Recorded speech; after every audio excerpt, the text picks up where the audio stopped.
Stefon Diggs is already a Bills Mafia fan favorite, but he just upped his credits after this. Look at that. Second part of the skills challenge, allowing receivers to use props. He broke out a table for his stunt. Standing atop that truck, you saw him there with Mac Jones giving him the green light to throw the ball. Quarterback delivering a pass to Diggs off the truck and through the table with his bro on hand and getting it done.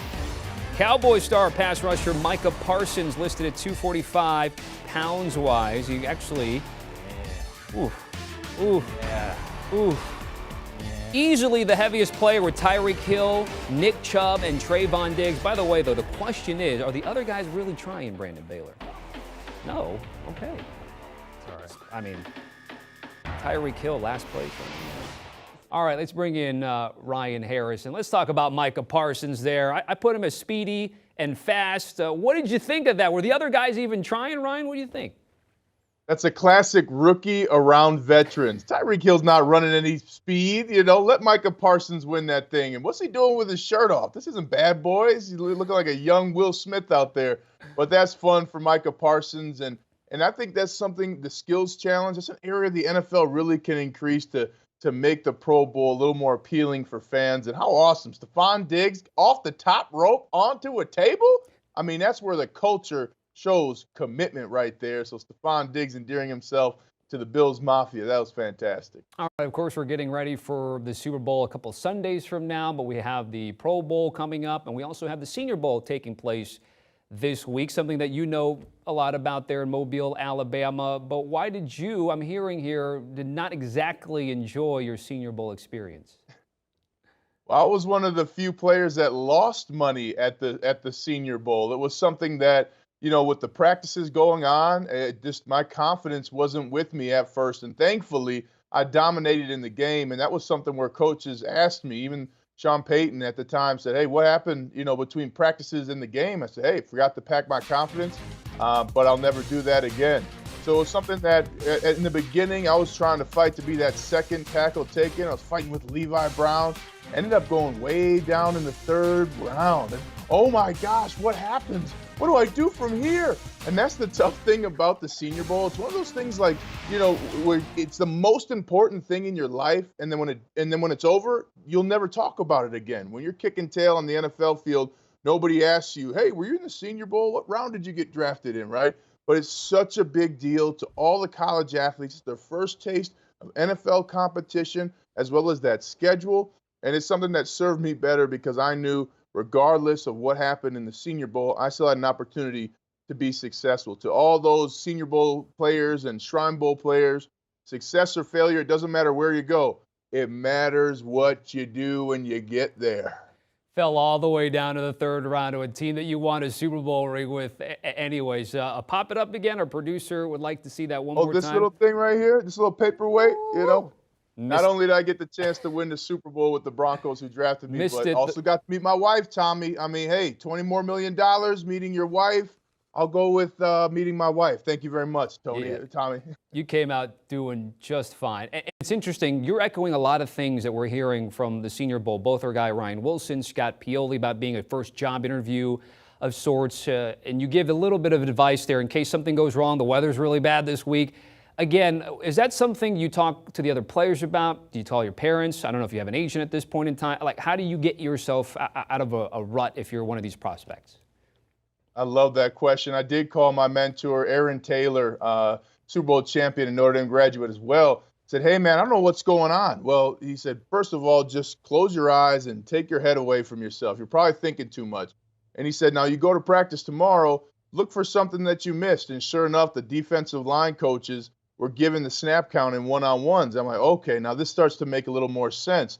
So once we got to the game and those defensive players didn't have that, I just played my game. And that's what the NFL is about.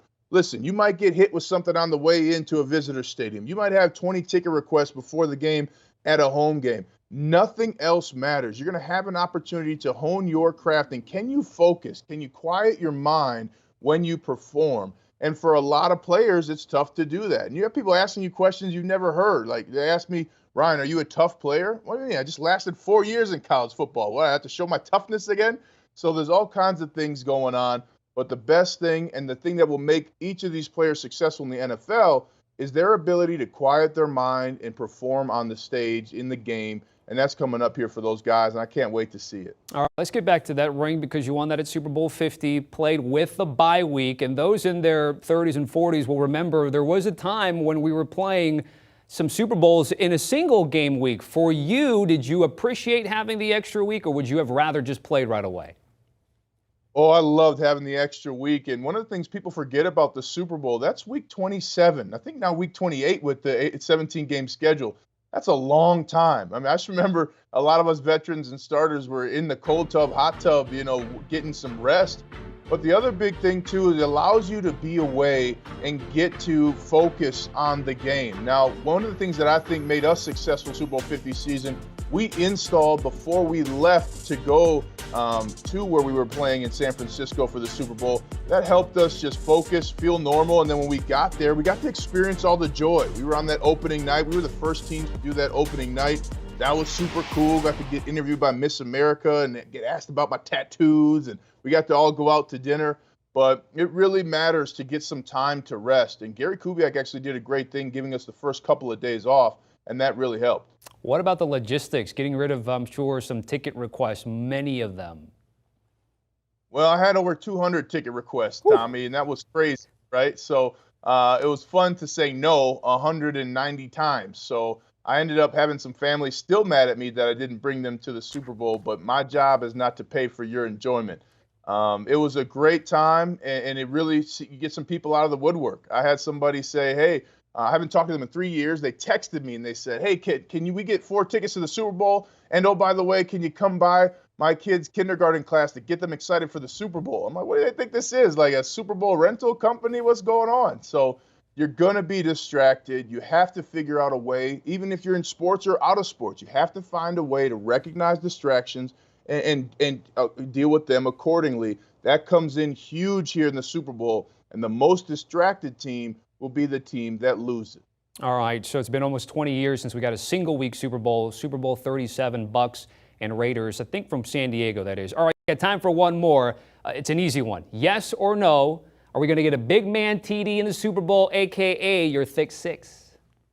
The thick six will be on the winning team. You got to go with the trends, right? Air attacks, yes. Defensive line, get after him, yes. But who's the best athlete who no one's expecting getting the ball? I like an Andrew Whitworth, someone like that. Maybe after getting healthy this week, he can get in there and get a thick six in addition. But the thick six will tip the scales in the victor's favor, my friend. All right, Ryan Harris breaking it down ahead of the Super Bowl. Appreciate it, my friend. Also, Pick Six Podcast will be talking about the Super Bowl. Of course, Ryan Wilson's been in Mobile, Alabama, so he's missed out on a couple of times, but John Breach is there.